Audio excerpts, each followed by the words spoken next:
আসসালামু আলাইকুম। সম্মানিত রিটার্নদারিগণ, আপনারা অনেকেই আমাকে হোয়াটসঅ্যাপে মেসেজ দিয়েছেন যে রিটার্নে কোনো পিতা যদি তার সন্তানকে সম্পদ দান করেন তাহলে সেই পিতা রিটার্নে কিভাবে তা দেখাবেন এবং সেই সন্তানই বা তার রিটার্নে কিভাবে দেখাবেন। তো আজকের ভিডিওটি সেই সম্পর্কে। ভিডিওটি না টেনে যদি পুরো ভিডিওটি আপনি দেখেন তাহলে এই ভিডিওটি শেষে আপনি এই বিষয়ে বিস্তারিত জানতে পারবেন। তো আর কথা নয়, চলুন আমরা ভিডিওটি দেখি। তো এই জন্য আমি ক্রোম ব্রাউজারের মধ্য দিয়ে ই রিটার্নের ওয়েবসাইটে প্রবেশ করলাম। প্রবেশ করে এই যে আমার ক্লায়েন্ট, উনি একজন পিতা, ওনার টিন নাম্বার এবং পাসওয়ার্ড দিয়ে আমি ই রিটার্নে প্রবেশ করলাম। তো উনি পিতা, ওনার সম্পদ থেকে সন্তানকে সম্পদ দিয়েছেন। তো সেই তথ্যটি রিটার্নে কিভাবে ইনপুট দেব আমি তা দেখাচ্ছি। এই জন্য আপনারা চলে যাবেন এই যে রেগুলার ই রিটার্ন এখানে। তো আমি এখানে ক্লিক করলাম। এখানে ক্লিক করার পরে হেডস অফ ইনকাম আপনার যা যা আছে সেগুলি দিয়ে দিবেন। তো আমার ক্লায়েন্টের একটাই heads of income from employment. তো আমি এটা দেওয়ার পরে আমি সেভ এন্ড কন্টিনিউ এখানে গেলাম। যাওয়ার পরে এখানে যে যে তথ্যগুলি আছে এগুলি দিয়ে দিবেন।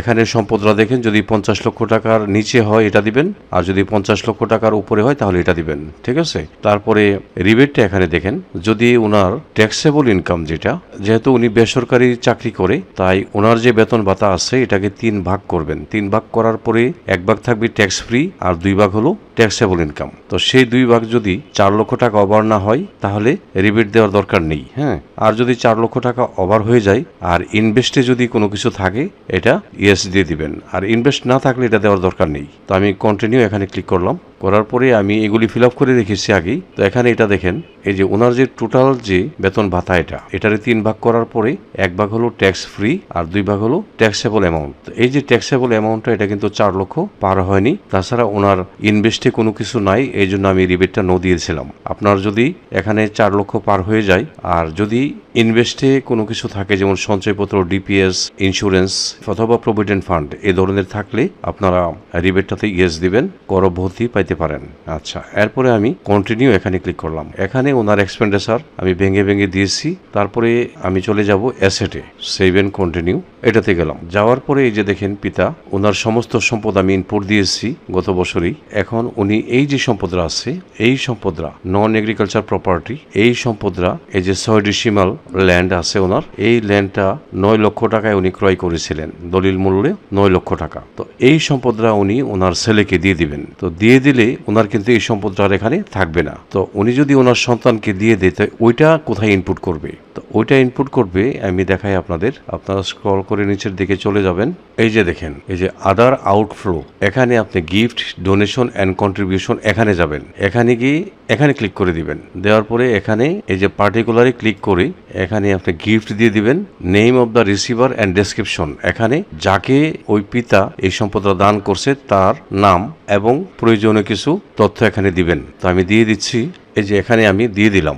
কি লিখলাম দেখেন এখানে, my elder son name Shafiqul Islam, to whom I have gifted 9 decimals of non agricultural land.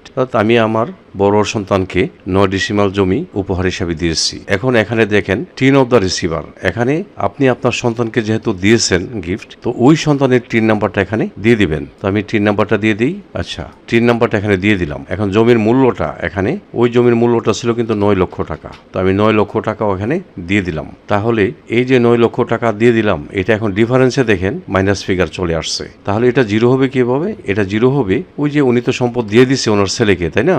এখন ওই যে ওই টিক মার্কটা এখান থেকে তুলে দিবেন, কারণ এটা কিন্তু ওনার সম্পদে আর নাই এখন। তো এখানে এটা আমি তুলে দিলাম। তুলে দেওয়ার পরে এখন নিচে দেখেন ডিফারেন্স অটোমেটিক জিরো চলে আসছে। এটাকে আমি সেভ করে নিই।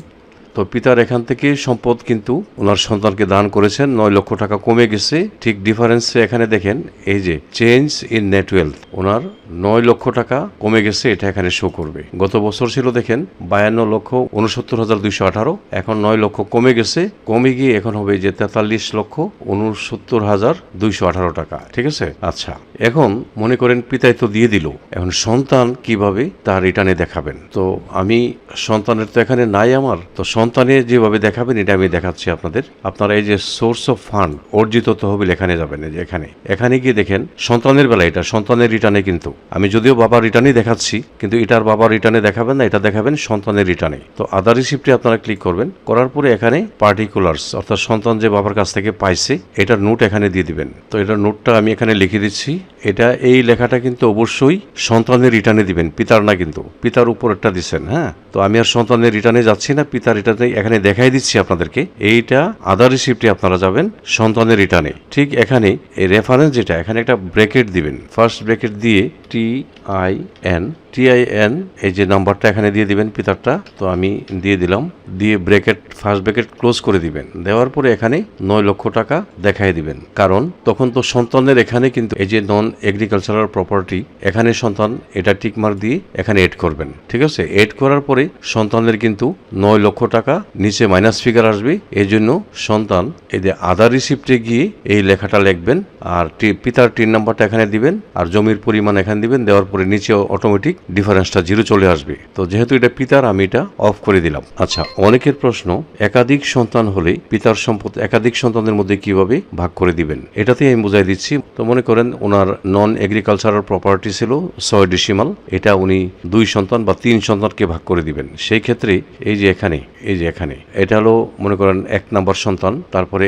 এড লিখে এখানেও গিফট দিবেন, দিয়ে এখানে এটা বড় সন্তান, এখানে মেজর সন্তান, তারপরে ওই সন্তানের 3 নাম্বার, তারপরে এখানে এই টাকাটাকেও 3 ভাগ করা হবে। 3 সন্তানকে দিলে 3 ভাগ, 2 সন্তানকে দিলে 2 ভাগ। হ্যাঁ, ঠিক আরেক সন্তান থাকলে ওটা দিবেন। তো এটা ফিল আপ না করলে তো এটা যাওয়া যাচ্ছে না। যদি আরো সন্তান থাকে তাহলে আপনারা এটা দিবেন এখানে। হ্যাঁ, দিয়ে এই যে মোট 9 লক্ষ টাকারই 3 ভাগ করলে 3 লাখ এবং 3 লাখ করে আসবে। যদি 2 সন্তানকে দিয়ে থাকে তাহলে এখানে 4.5 লাখ, এখানে 4.5 লাখ টাকা আসবে। আর অবশ্যই আপনারা ডকুমেন্ট হিসাবে পিতা যে সন্তানকে সম্পদ দিয়েছে এটার তো অবশ্যই একটা দলিল হয়েছে। হ্যাঁ, বা দলিল হয়েছে, ওই দলিলটা কিন্তু ডকুমেন্ট হিসাবে রেখে দিবেন। কারণ যদি অটোমেটেড সিস্টেমে অডিটের জন্য নির্বাচিত হয় তাহলে ডকুমেন্ট যেন দেখাতে পারেন। হ্যাঁ, আর পিতা যদি মৃত হয় তাহলে সন্তানরা যদি পিতার সম্পদ ভাগ করে নেয় কিন্তু পিতার কোনো টিন নাম্বার নেই, সেই ক্ষেত্রে কি করবেন? সেই ক্ষেত্রে সন্তানরা পিতার সমস্ত সম্পদকে যতজন সন্তান ভাগ করে নিয়েছেন প্রত্যেকে তাদের রিটার্নে অংশের পরিমাণ দিবেন, এবং ওই যে দলিলের যে মূল্য ছিল সেই মূল্যটারেও কিন্তু তত ভাগ করতে হবে, এবং প্রত্যেক সন্তান তাদের রিটার্নে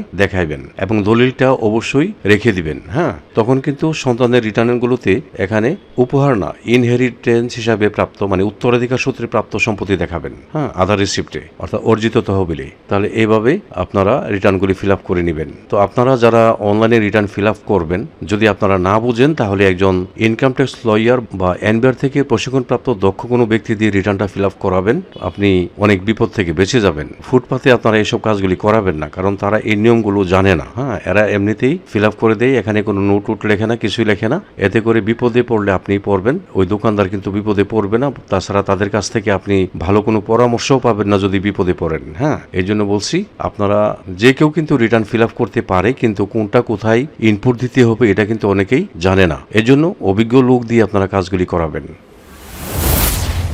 তো এই ছিল আমার আজকের ভিডিও। আশা করি আমার এই ভিডিওটি আপনাদের একটু হলেও উপকারে আসবে। যদি আমার এই ভিডিওটি আপনাদের একটু হলেও উপকারে আসে তাহলে লাইক, কমেন্ট এবং শেয়ার করে দিবেন। সেই সাথে চ্যানেলটি সাবস্ক্রাইব করে আপনারা আমার সঙ্গে থাকবেন। আপনারা সকলেই ভালো থাকবেন। আপনাদের সবাইকে ধন্যবাদ।